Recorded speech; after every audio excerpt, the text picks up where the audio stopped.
As the changes were coming in all fields of life, so were they occurring in the social and political groups. People started forming different groups socially and politically and started identifying themselves with a distinctive group which had a varied and a distinctive culture and also feature. We are going to study about various changes which came and also the new inventions and discoveries which occurred in this period. Here we see that lots of things changed. For example, it was the Persian wheel in agriculture, it was the spinning wheel in the field of spinning, and the fire combat on the battlefield. Besides, lot many new crops and beverages came to the continent.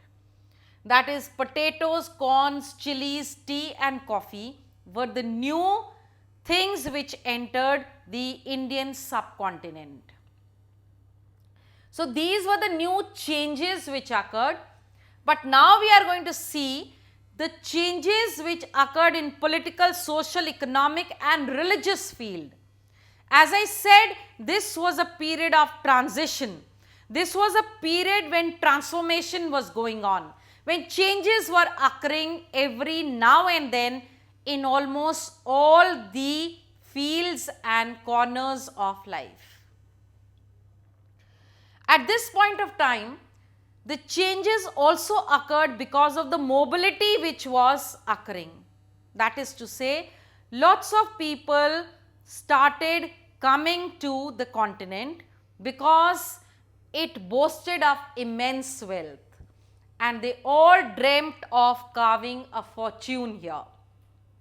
With the coming of the new people, there was the incoming of new culture, identity, religion, economic values and so on. All this brought about changes in the country. Well, the new groups which came up, the few of them are, for example, what we call as Rajputra, that is the Rajputs as we call them today. They were not only the chieftains, but all the leader who had the leadership qualities, and they were brave, courageous and daredevils.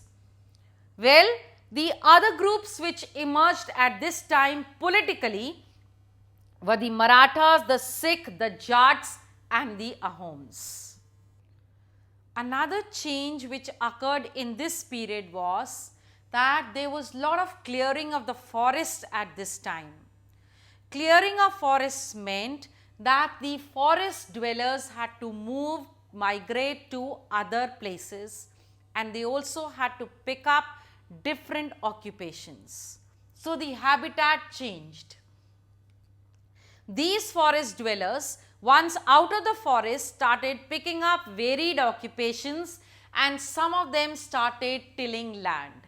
Those who tilled land became farmers and slowly they were governed by many factors and they became a part of large society, or rather large complex society. They started behaving in the same manner as the other members of the society. They started paying taxes and services to the chieftains and the lords, and many of them also kept cattle to ease down, to actually have some comfort during the lean period of agriculture.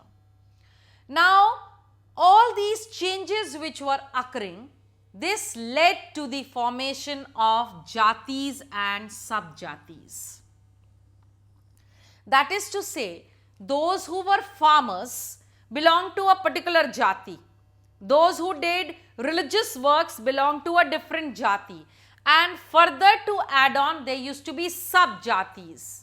But one very strange thing is that the status of the jati or the subjati was different in one area to another. In one area, one jati could have prominence over the other. but in the other area it could be at the last of the ladder.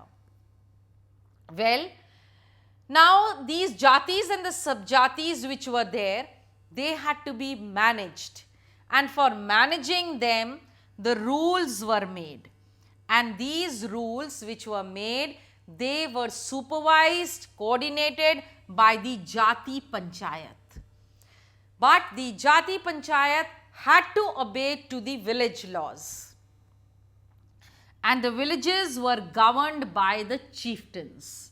So there was lot of complexity during this time, wherein the people were changing their occupation, were changing their house, were changing the area where they lived, and they also started having new jatis, sub-jatis, new rules and regulations. So again it's a period of transition, a complete transformation, wherein they yet had to come to terms with reality of life.